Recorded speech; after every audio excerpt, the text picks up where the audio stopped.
I think that we may have lost Peter. I'm not sure if it's load shedding or whether you may have lost me. Let's see. I'm actually sitting in a very dark room thanks to load shedding.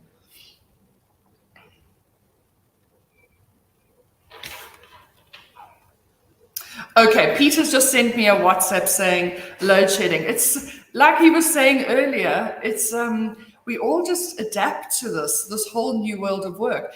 And it actually reminds me of earlier today when I was doing this presentation. So this is, my job.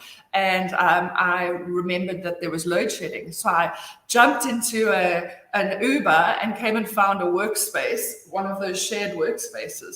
We all just become, we're all so adaptable because we have to be. And that's one of the many skills actually that we talk about in work readiness. Adaptability is a good one. So what people, and it's ever changing, it doesn't have to be ESCOM. It can be that a project changes. It can be that there's a restructure in the team. It can be the mandate that you've been given, a certain piece of work, and it changes.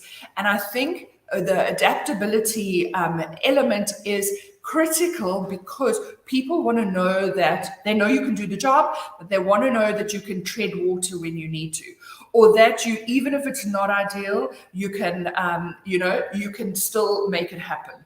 Now, how do you do that, or how do you prove that you're adaptable?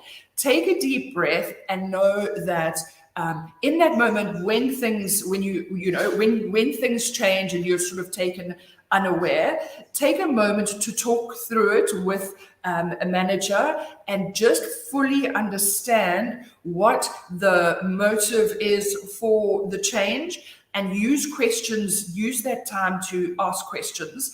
And because once you understand the change, it's easier for you to accept it and to make the best of it. The other thing is, it was interesting earlier when Peter was saying, get a mentor, because that was something else on my list. I think it's really important, guys, when you start work to have, I would say, two mentors. I would say a buddy who is who is a graduate, maybe a year ahead of you. So if you're a grad and they were in the grad program the year before, and then to find a mentor who is somebody senior, ideally in a role that you kind of aspire to be in at some stage. So the buddy is someone you can go to and say, listen, this is what's happening here. Did you ever experience it? What do you think I should do? You can become friends. With the mentor, you can then go and bounce your thoughts. So you can bounce them off your buddy, and you can have a very interactive a conversation, and then you could come up with some thoughts about how to solve or deal with, and then you communicate with your mentor and then get their feedback, and then remember to always go back to them. So they're not going to drive the relationship as your mentor. It's up to you to drive it. So you go back to them and you give them the feedback on how things have worked out, and they will hold you accountable for it. There's so much more than just going to work. So we think, find the job, arrive at work, and do the job and earn a fat salary. But there's so many other elements to you actually excelling in your career.